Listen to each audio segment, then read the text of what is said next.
Wrestling was my lifelong dream. Wrestling was the only thing I ever wanted to do, period. I have like that, a lot of people say, oh, I don't have the typical story. I have the typical story of wrestling was the only thing I ever wanted to do from as long as I could even have a memory.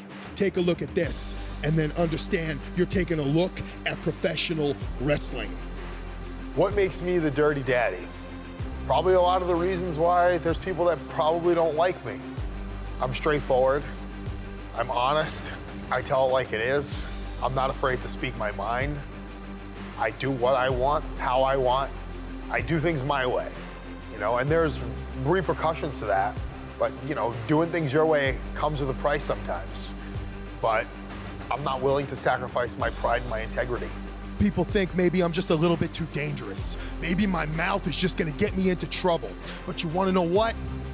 In this world, especially right now, opportunities are not given. And I can tell you right now, opportunities are never given to me. I have to go out and take everything I've ever had. To be the first inaugural United Wrestling Network champion, it would mean a lot.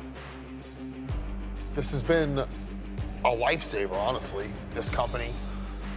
This year has been rough, obviously, on everybody, including myself. I was on a path of nothing but upward trajectory in 2019, and going into this year, I was doing the best I ever have. And then, like a light switch, it all went off. When I got the call from Marquez that they were starting this new show, I was so excited. I remember I hung up my phone, I laid in bed, and I literally was like I was flexing. I was so pumped because finally something's going on. Finally somebody's doing something. So to be involved in something like this obviously was very special, but now to be in the position where I'm going to potentially become the inaugural United Wrestling Network World Champion, obviously it's huge. How many guys do I gotta run through? This is the best you got? I'm begging. Week after week, give me somebody, show me somebody, you got nothing.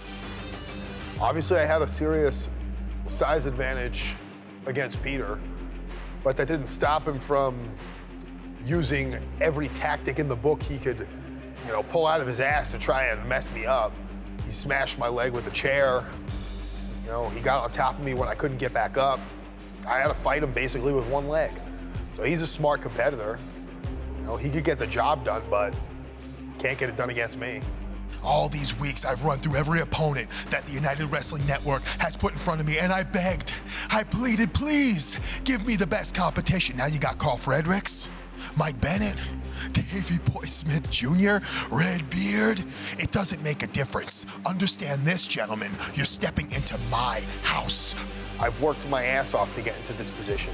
I've done everything I have to do to be undeniable. I work silently when nobody else is watching. I never turn off.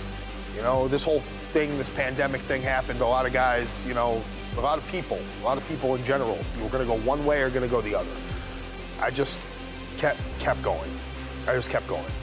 So, do I feel like I have a right to be in this tournament? Yes, absolutely. Am I going to tell you right now, am I going to win this tournament? Yes, 100%. I am not going to take a back seat to anybody, okay? Not one single bit. It ain't gonna happen. So, if that bothers you, I don't give a shit.